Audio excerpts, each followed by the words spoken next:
Welcome to కీటాక్స్. తెలంగాణలో Congress incharge పాలన మొదలైందా?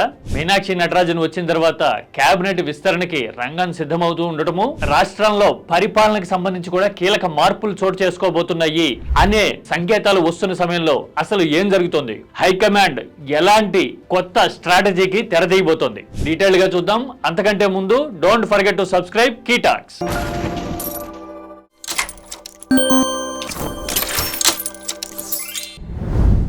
కాంగ్రెస్ లో ఎప్పుడు ఇన్ఛార్జీలు మోస్ట్ పవర్ఫుల్. ఒక్కొక్కసారి ముఖ్యమంత్రులను మించి కాంగ్రెస్ రాష్ట్ర వ్యవహారాల ఇన్ఛార్జీలు కీలకంగా వ్యవహరించిన సందర్భాలు ఉండేవి. వైఎస్ అధికారంలోకి వచ్చిన తొలినాళ్లలో దిగ్విజయ్ సింగ్ లాంటి కాంగ్రెస్ ఇన్ఛార్జీలు కీలకంగా వ్యవహరించిన దాఖలాలు ఉండేవి. కానీ కొన్నాళ్ళకి సీఎం గా వైఎస్ఆర్ పట్టు బిగించిన తర్వాత ఏదైనా రిజల్ట్ ఓరియంటెడ్ గా ఉంటాను, రిజల్ట్ చూపిస్తాను, మీకేం కావాలో చెప్పండి అనే తరహాలో వైఎస్ వ్యవహరించిన తీరు వల్ల కాంగ్రెస్ హైకమాండ్ లో కొంత మార్పు వచ్చింది అని చెప్తారు. ఒక దశలో ప్రధాని మన్మోహన్ స్వయంగా వైఎస్ఆర్ ని అభినందిస్తూ మీ వల్లే కేంద్రంలో కాంగ్రెస్ ప్రభుత్వం అధికారంలో ఉంది అనే అంత స్థాయికి వైఎస్ఆర్ పట్టు బిగిసింది అని చెప్తూ ఉంటారు. కానీ వైఎస్ఆర్ తర్వాత రోసయ్య హయాంలో గాని, ఆ తర్వాత కిరణ్ కుమార్ రెడ్డి హయాంలో గాని ఇన్ఛార్జీలే మోస్ట్ పవర్ఫుల్ అయిపోవటము, ఆఖరికి రాష్ట్ర విభజన లాంటి వ్యవహారాల్లో కూడా ముఖ్యమంత్రిని డార్క్ లో పెట్టి మరి హైకమాండ్ వ్యూహాన్ని పావుల్ని కదిపిన సందర్భాల్లో మనం చూసాం. 10 ఏళ్ల విరామం తర్వాత తెలంగాణలో కాంగ్రెస్ మళ్లీ అధికారంలోకి వచ్చిన తర్వాత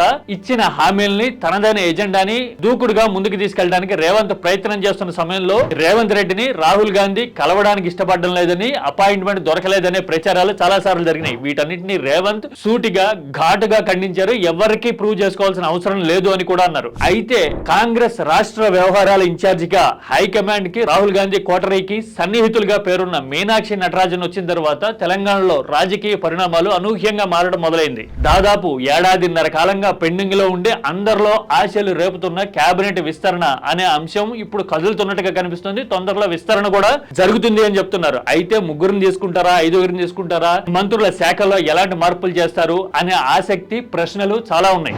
రాష్ట్రంలో కాంగ్రెస్ ప్రభుత్వం ఏర్పడిన తర్వాత ముఖ్యమంత్రి స్వయంగా బహిరంగ సభల్లో కొంతమందికి కేబినెట్ లోకి తీసుకుంటాను అనే హామీలు ఇచ్చున్నారు. వీళ్లతో పాటు బీఆర్ఎస్ నుంచి కాంగ్రెస్ లోకి వచ్చిన నాయకులు కూడా కొందరికి హామీ ఇచ్చారు అని చెప్తున్నారు. వీటన్నిటికీ తోడు కాంగ్రెస్ కి విధేయ వర్గంగా ఉన్నవాళ్ళు హైకమాండ్ కోటా లాంటివి కూడా కొన్ని ఉంటాయి. అయితే వీటన్నిటిని బ్యాలెన్స్ చేస్తూ ఎలాంటి మార్పులు చేస్తారు అనేది చూడాలి. అయితే కాంగ్రెస్ లో ఇన్ఛార్జ్ పట్టు బిగిసింది. Meenakshi Natarajan is calling the shots అనే వాదనని రేవంత్ విధేయ వర్గం వ్యతిరేకిస్తూ ఉంది. అయితే రేవంత్ మాట చెల్లుబాటు అవుతోందా, లేదంటే గనక హైకమాండ్ తెలంగాణ వ్యవహారాల మీద నిశితంగా, సీరియస్ గా, పర్టికులర్ గా దృష్టి పెట్టిందా అనేది కేబినెట్ విస్తరణ తర్వాత క్లారిటీ వచ్చే అవకాశం ఉంటుంది. ఎలాగో అంటే ఇందులో 2 రకాల మార్గాలు ఉంటాయి. ఒకటి, బియాండ్ సీఎం హైకమాండ్ నిర్ణయం తీసుకుంటోందా, లేదంటే కనుక ఆన్ బిహాఫ్ ఆఫ్ సీఎం తీసుకుంటోందా, అంటే beyond or on behalf of అనేది కేబినెట్ విస్తరణతో తెలియచ్చు. ఇప్పుడు సపోజ్ రేవంత్ మీద ఇన్నాళ్ళు ఫిర్యాదులు చేస్తూ ఉన్న వాళ్ళు, రేవంత్ కి కట్టగింపుగా ఉన్న వాళ్ళు, రేవంత్ కి స్పీడ్ బ్రేకర్ లో ఉన్న మంత్రులకి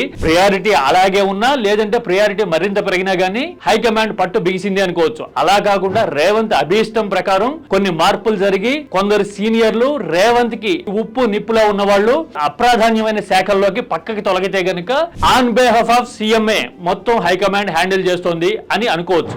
ఏది ఏమైనా గానీ తెలంగాణలో అపోజిషన్ మళ్ళీ పుంజుకొని రాజకీయం కీలక దశకు చేరుతున్న సమయంలో హైకమాండ్ గేరు మార్చడం అనేది ఇంట్రెస్టింగ్ గా కనిపిస్తోంది. మరి మీరేమంటారు? తెలంగాణలో కాంగ్రెస్ వ్యవహారాల మీద ఢిల్లీ పట్టు బిగిస్తోందా, రేవంత్ పట్టు సడులుతోంది అనే వాదంతో మీరు ఏకీభవిస్తారా? మీ అభిప్రాయాన్ని కామెంట్ లో చెప్పండి. Don't forget to subscribe కీటాక్స్.